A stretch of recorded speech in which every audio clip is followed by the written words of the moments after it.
हृद्याय शुद्धविद्याय मध्वाय च नमो नमः। तपोविद्या विरक्त्यादि सद्गुणं भाकरानहं वादिराजगुरून् वन्दे हयग्रीवदयाश्रयान्। श्रीगुरुभ्यो नमः।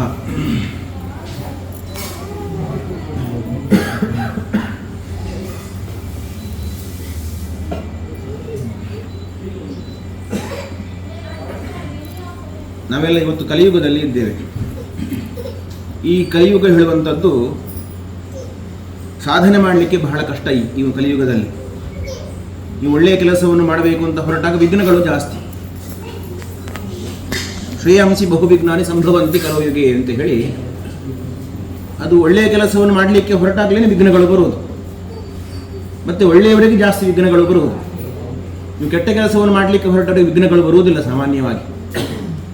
ದುರ್ಯೋಧನಾದಿಗಳಿಗೆ ಅವರಿಗೆ ಹೆಚ್ಚು ಕಷ್ಟ ಆಗಲಿಲ್ಲ. ಅವರಿಗೆ ಆರಂಭದಲ್ಲಿ ಬಹಳ ರಾಜರೋಷಭಕ್ತಿರ್ತಾ ಇದ್ರು. ಪಾಂಡವರೇ ವನವಾಸಕ್ಕೆ ಹೋಗಿದ್ದು ಕಷ್ಟವನ್ನು ಅನುಭವಿಸಿತು. ಈಗ ಆರಂಭದಲ್ಲಿ ವಿಘ್ನಗಳು ಬಂದರೂ ಕೂಡ ಕೊನೆಯಲ್ಲಿ ಜಯ ಇರುವುದು ಯಾರಿಗೆ? ಜಯ ಸಜ್ಜನರಿಗೆ ಮಾತ್ರ. ಕೆಟ್ಟವರಿಗೆ ಆರಂಭದಲ್ಲಿ ಸುಖ ಅಂತ ಅನಿಸ್ಬೋದು, ವಿಘ್ನ ಇಲ್ಲ ಅಂತ ಅನಿಸ್ಬೋದು, ಆದರೆ ಅದರಿಂದ ಕಟ್ಟಕಡೆಯ ಫಲ ಮಾತ್ರ ಅದು ಬಹಳ ದುಃಖಕರವಾಗಿರ್ತದೆ.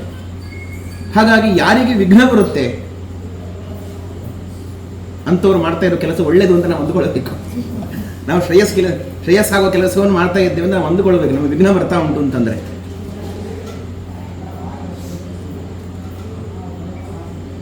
ಕವಿಯೊಬ್ಬ ಒಂದು ಮಾತನ್ನು ಹೇಳ್ತಾನೆ. ಸಂಪದೋ ಮಹತಾಮೇವ ಚಾಪದಃ ವರ್ಧತೆ ಕ್ಷೀಯತೆ ಚಂದ್ರ ನತು ತಾರಾಗಣ ಕ್ವಚಿತ್ ಅಂತ. ಈ ಸಂಪತ್ತು ಬರುವುದು ಕೂಡ ಅದು ಸಜ್ಜನರಿಗೇನೆ, ಅದೇ ರೀತಿಯಾಗಿ ಆಪತ್ತುಗಳು ಬರುವುದು ಕೂಡ ಸಜ್ಜನರಿಗೆ. ಈ ಹೇಗೆ ಆಕಾಶದಲ್ಲಿ ಈ ವೃದ್ಧಿಕ್ಷಯ ಎನ್ನುವಂಥದ್ದು ಚಂದ್ರನಿಗೆ ಹೋದ ನಕ್ಷತ್ರಗಳಿಗಿಲ್ಲ ಅಂತ. ನಕ್ಷತ್ರಗಳು ಒಂದೇ ರೀತಿಯಾಗಿರ್ತವೆ ಯಾವಾಗಲೂ. ವೃದ್ಧಿಕ್ಷಯ ಎನ್ನುವಂಥದ್ದು ಅದು ಚಂದ್ರನಿಗೆ ಮಾತ್ರ. ಅದೇ ರೀತಿಯಾಗಿ ಸಜ್ಜನರಿಗೆ ಹೆಚ್ಚು ಹೆಚ್ಚು ಆಪತ್ತು ಬರ್ತದೆ, ಹೆಚ್ಚು ಹೆಚ್ಚು ಸಂಪತ್ತು ಬರ್ತದೆ ಅಂತ ಒಬ್ಬ ಕವಿ ಒಂದು ಮಾತನ್ನು ಹೇಳ್ತಾನೆ. ಹಾಗಾಗಿ ಈ ಸಂಪತ್ತು ಆಪತ್ತು ಇದನ್ನೆಲ್ಲವನ್ನು ಕೂಡ ಸಮಭಾವದಿಂದ ನಾವು ಕಾಣಬೇಕು. ಈ ಆಪತ್ತು ಬಂದಾಗ ಏನು ಮಾಡಬೇಕು ಅಂತ ಕೇಳಿದರೆ ಭಗವಂತನ ಸ್ಮರಣೆಯನ್ನು ಮಾಡಬೇಕು ಅಂತ ಹೇಳ್ತಾರೆ. ಭಗವಂತನ ಸ್ಮರಣೆ ಒಂದೇ ಎಲ್ಲ ಆಪತ್ತಿನಿಂದ ನಮಗೆ ಪರಿಹಾರವನ್ನು ಒದಗಿಸಿಕೊಡ್ತದೆ. ಈ ಸಂದರ್ಭದಲ್ಲಿ ರಾಜರ ಒಂದು ಮಾತು ನೆನಪಾಗ್ತದೆ. ಫಲವಾನೇಮತರುಹು ಕಂಠಹೀರುಪರುದ್ಯತೆ ಅಂತ. ಫಲವತ್ತಾದಂತಹ ವೃಕ್ಷಕ್ಕೆ ಮುಳ್ಳಿನ ಬೇಲಿಯನ್ನು ಹಾಕ್ತಾರೆ. ವಿಷವೃಕ್ಷಕ್ಕೆ ಯಾರು ಬೇಲಿಯನ್ನು ಹಾಕಲಿಕ್ಕೆ ಹೋಗುವುದಿಲ್ಲ.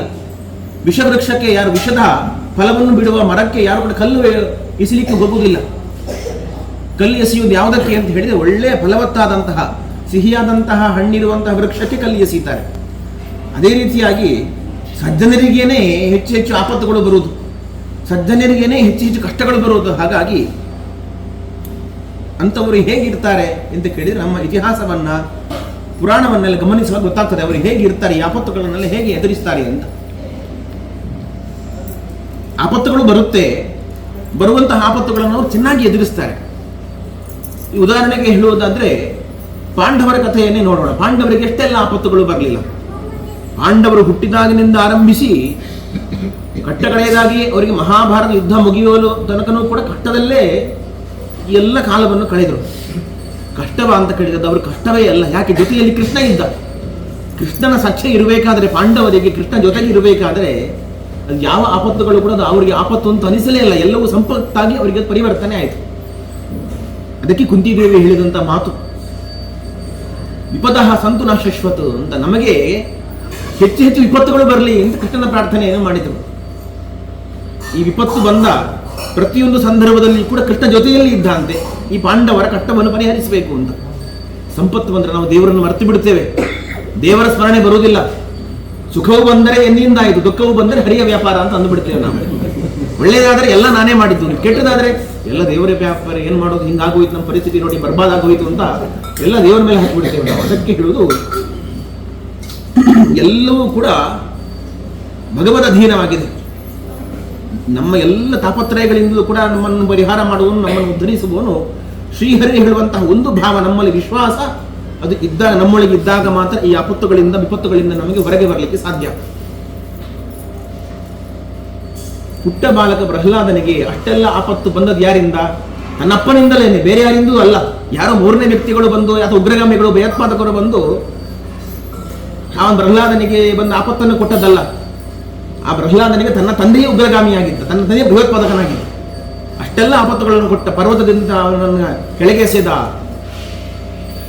ಇದೀ ಹಿಂಸೆಯನ್ನು ಕೊಟ್ಟ, ನಾನಾ ರೀತಿಯಾದಂತಹ ದುಃಖವನ್ನು ಕೊಟ್ಟ, ವಿಷಪ್ರಾಶನವನ್ನು ಮಾಡಿಸಿದ.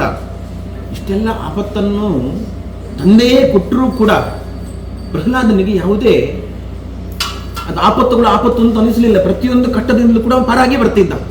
ಸಾಯಿಸಬೇಕು ಅಂತ ಹೊರಟು ಕೂಡ ಸಾಯ್ತಾ ಇರಲಿಲ್ಲ.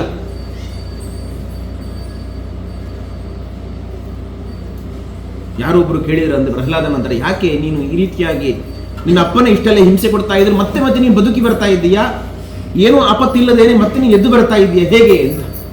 ಅದಕ್ಕೆ ಪ್ರಹ್ಲಾದ ಹೇಳಿದಂತೆ, ವಾಸುದೇವ ಸ್ಮರಣಾನುಭಾವ, ಆ ವಾಸುದೇವನ ಸ್ಮರಣೆಯಿಂದ, ಭಗವಂತನ ಸ್ಮರಣೆಯಿಂದ ನನಗೆ ಎಲ್ಲ ಆಪತ್ತುಗಳು ಕೂಡ ಪರಿಹಾರ ಆಗ್ತಾ ಉಂಟು, ಮತ್ತೆ ನಾನು ಎದ್ದು ಬರ್ತಾ ಇದ್ದೇನೆ ಅಂತ. ಹೀಗೆ ನಮಗೆ ಈ ಆಪತ್ತುಗಳು ಬಂದಾಗ ಏನು ಮಾಡಬೇಕು ಅಂತಂದ್ರೆ, ನಮ್ಮ ಜೊತೆಗೆ ಭಗವಂತ ಇದ್ದಾನೆ ಅಂತ ನಾವು ಈ ಅನುಸಂಧಾನ ಮಾಡಿಕೊಳ್ಬೇಕು. ಈ ನಂಬಿಕೆ ವಿಶ್ವಾಸ ನಮ್ಮೊಳಗೆ ಇತ್ತು ಅಂತಾದ್ರೆ ಯಾವುದು ಆಪತ್ತುಗಳು ಕೂಡ ನಮ್ಮ ಬದುಕಿಗೆ ಆಪತ್ತು ಅಂತ ಅನಿಸುವುದೇ ಇಲ್ಲ. ಒಂದು ನಿಮಗೆ ಸುಮ್ಮನೆ ಕಥೆಯನ್ನು ಹೇಳ್ತೇನೆ, ಚಂದದ ಕಥೆ ಇದೊಂದು. ಇದು ಯಾವ ಪುರಾಣದ್ದು ಅಂತ ಕೇಳಬೇಡಿ, ಇದು ನಮ್ಮದೇ ಒಂದು ಪುರಾಣದ ಕಥೆ. ಇದು ಒಬ್ಬಳ ತಾಯಿ ಹಾಗೂ ಮಗನ ಕಥೆ. ಒಂದು ಪುಟ್ಟ ಮಗು ಶಾಲೆಗೆ ಹೋಗ್ಲಿಕ್ಕೆ ಬಹಳ ಅಳ್ತಾ ಇತ್ತು, ಶಾಲೆಗೆ ಹೋಗುವುದಿಲ್ಲ ಅಂತ. ಕಾರಣ ಏನು ಅಂತ ಹೇಳಿದ್ರೆ, ಶಾಲೆಗೆ ಹೋಗುವ ದಾರಿಯ ಮಧ್ಯದಲ್ಲಿ ಒಂದು ಕಾಡಿನ ದಾರಿಯನ್ನ ಪಾಸ್ ಆಗಿ ಹೋಗಬೇಕು. ಆ ಕಾಡಲ್ಲಿ ಹೋಗ್ಬೇಕಾದ್ರೆ ನನಗೆ ಭಯ ಆಗ್ತದೆ ಅಮ್ಮ, ನಾನು ಶಾಲೆಗೆ ಹೋಗುವುದಿಲ್ಲ, ನನಗೆ ಭಯ ಆಗ್ತದೆ, ಕಾಡಲ್ಲಿ ಹೋಗ್ಬೇಕು ನಾನು ಅಂತ. ಮತ್ತೆ ಈಗಿನ ಹಾಗೆ ಆ ಕಾಲದಲ್ಲಿ ಸ್ಕೂಲ್ ಬಸ್ ಎಲ್ಲ ಇರಲಿಲ್ಲ, ಮಗುವಿಗೆ ಕಳಿಸೋಣ ಅಂತ, ಧೈರ್ಯದಿಂದ ಕಳಿಸೋಣ ಅಂತ ಹೇಳಿದರೆ. ಹಾಗಾಗಿ ಮಗು ಹೆದರ್ತಾ ಇದ್ದು ಶಾಲೆಗೆ ಹೋಗುವುದಿಲ್ಲ ಅಂತ. ತಾಯಿಯಾದವಳು ಏನು ಮಾಡ್ಬೋದು, ಮಗುವಿಗೆ ವಿಶ್ವಾಸವನ್ನು ತುಂಬಿಸಬಹುದು. ಇಲ್ಲ, ನೀವು ಶಾಲೆಗೆ ಹೋಗಬೇಕು ಅಂತ ಮೋಟಿವೇಟ್ ಮಾಡಬೇಕು ಮಗುವನ್ನು. ದೇವರಿದ್ದಾನೆ, ಕಾಯ್ತಾನೆ, ದೇವರ ಸ್ಮರಣೆಯನ್ನು ಮಾಡು, ಹೋಗು, ಶಾಲೆಗೆ ಹೋಗು ಅಂತ. ಸಣ್ಣ ಮಗುವಿಗೆ ದೇವರಿದ್ದಾನೆ, ಕಾಯ್ತಾನೆ ಅಂತ ಹೇಳಿ ಮಗುವಿಗೆ ಏನು ಅರ್ಥ ಆಗಬೇಕು, ಮಗುವಿಗೆ ಏನು ವಿಶ್ವಾಸ ಬರಬೇಕು. ತಾಯಿ ಹೇಳಿದ್ದು, ನೀನೇನು ಹೆದರಬೇಡಮ್ಮ, ನೀನು ಹೋಗಬೇಕಾದ್ರೆ ಭಯ ಆಯಿತು ಅಂತಾದರೆ ನಿನ್ನ ಅಣ್ಣ ಒಬ್ಬ ಇದ್ದಾನೆ ಕಾಡಲ್ಲಿ, ಆ ಅಣ್ಣನ ಹೆಸರನ್ನು ಕೂಗು ಅಂತ ಹೇಳಿದ್ನಂತೆ. ಮಗುವಿಗೆ ಕುತೂಹಲ, ನನಗೆ ಯಾರಮ್ಮ ಅಣ್ಣ ಅಂತ. ತಾಯಿ ಹೇಳಿದ್ದಾನೆ, ಗೋಪಾಲ ಅಂತ ನಿನ್ನ ಅಣ್ಣ ಇದ್ದಾನೆ, ಭಯ ಆಯಿತು ಅಂತಾದ್ರೆ ನೀನು ಗೋಪಾಲನನ್ನು ಕರಿ, ನೀನು ಅಣ್ಣ ಗೋಪಾಲ ಬಾ, ನನಗೆ ಭಯ ಆಗ್ತಾ ಉಂಟು, ಕೂಗು, ಅವನು ಬರ್ತಾನೆ, ನಿನ್ಗೆ ರಕ್ಷಣೆ ಮಾಡ್ತಾನೆ ಅಂತ. ತಾಯಿ ಹೇಳಿದ್ದು ಭಗವಂತ ರಕ್ಷಣೆ ಮಾಡ್ತಾನೆ ಹೇಳುವಂತಹ ನಂಬಿಕೆಯಿಂದಲೇ ಅಣ್ಣ ಒಬ್ಬ ಇದ್ದಾನೆ ಅಂತ ಹೇಳಿದ್ದು. ಮಗು ಏನು ಮಾಡಿದ್ದು, ಮಗು ನಂಬಿಬಿಟ್ಟಿತು, ನನಗೊಬ್ಬ ಅಣ್ಣ ಇದ್ದಾನೆ, ಕಾಡಲ್ಲಿರ್ತಾನೆ ಅಂತ. ಆ ಮಗುವಿಗೇನು ಗೊತ್ತಿರ್ತದೆ. ಅದೇ ರೀತಿಯಾಗಿ ಮರುದಿನ ಶಾಲೆಗೆ ಹೋಗಬೇಕಾದ್ರೆ ಹಿಂದಿನಂತೆ ಭಯ ಆಯಿತು ಮಗುವಿಗೆ. ಭಯ ಆದಾಗ ಅಮ್ಮ ಹೇಳಿದ ಮಾತು ನೆನಪಾಯಿತು, ಆ ಅಣ್ಣ ಒಬ್ಬ ಇದ್ದಾನೆ, ಗೋಪಾಲ ಅಂತ ಕರಿಬೇಕು, ಗೋಪಾಲ ಅಂತ ಹೋಗಿದ್ರೆ ನನ್ನ ಅಣ್ಣ ಬಂದು ರಕ್ಷಣೆ ಮಾಡ್ತಾನೆ ಅಂತ ತಾಯಿಯ ಮಾತಿನ ಮೇಲೆ ವಿಶ್ವಾಸ ಇತ್ತು ಮಗುವಿಗೆ. ಆ ಮಗು ಕೂಗಿತು ಆ ಕಾಡಿನ ದಾರಿಯಲ್ಲಿ ಹೋಗ್ತಾ ಇರಬೇಕಾದ್ರೆ, ಅಣ್ಣ ಗೋಪಾಲ ಬಾರಣ್ಣ, ನನ್ನನ್ನು ರಕ್ಷಣೆ ಮಾಡೋಣ, ನನಗೆ ಭಯ ಆಗ್ತಾ ಇದೆ ಅಂತ. ಯಾವ ಗೋಪಾಲವೂ ಬರಲಿಲ್ಲ.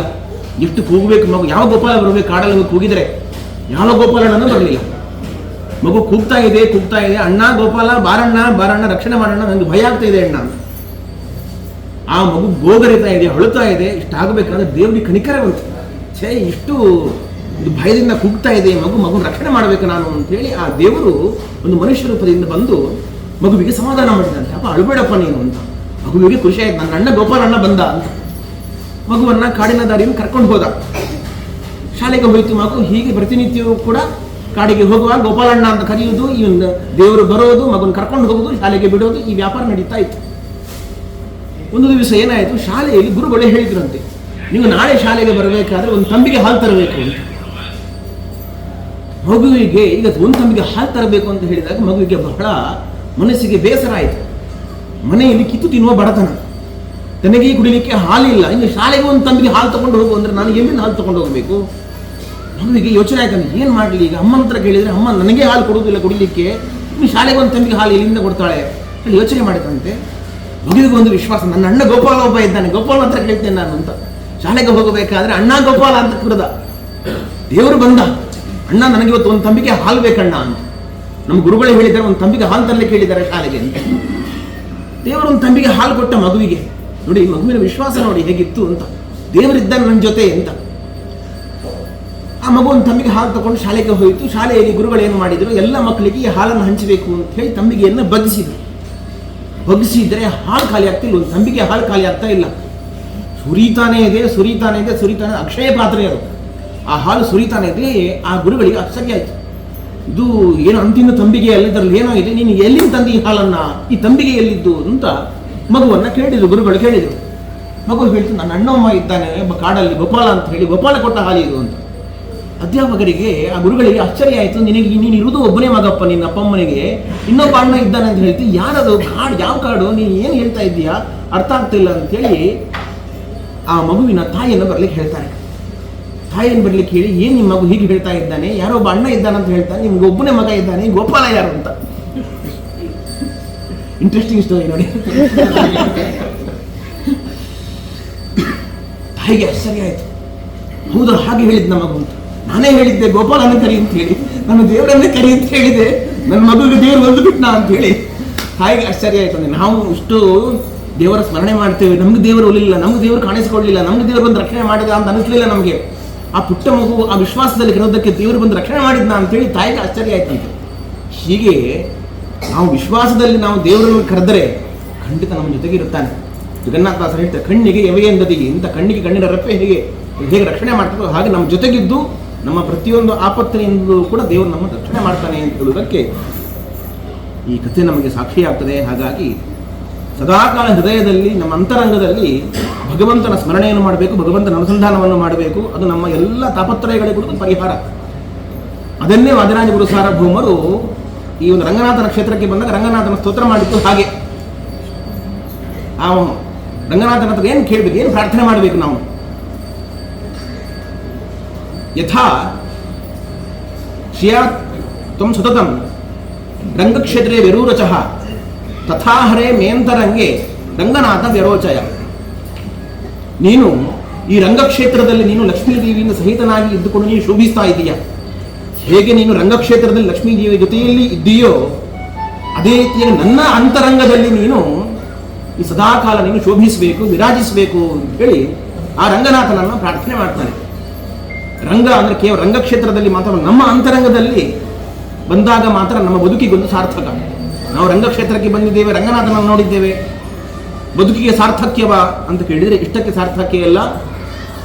ಈ ರಂಗಕ್ಷೇತ್ರಕ್ಕೆ ಬಂದು ಆ ರಂಗನಾಥನನ್ನು ನಮ್ಮ ಅಂತರಂಗದಲ್ಲಿ ನಾವು ಕಂಡಾಗ ಮಾತ್ರ ನಮ್ಮ ಬದುಕಿಗೆ ಸಾರ್ಥಕ್ಯ ಎನ್ನುವುದು ರಾಜನ ಮಾತಿನ ತಾತ್ಪರ್ಯ. ಅಂತಹ ಒಂದು ಅನುಗ್ರಹವನ್ನು ನಮಗೆ ಗುರುರಾಜರು ಮಾಡಲಿ, ಭಗವಂತ ಮಾಡಲಿ ಅಂತೇಳಿ ಈ ಸಂದರ್ಭದಲ್ಲಿ ನಾವು ದೇವರಲ್ಲಿ ವಿಶೇಷವಾಗಿ ಪ್ರಾರ್ಥನೆಯನ್ನು ಮಾಡೋಣ.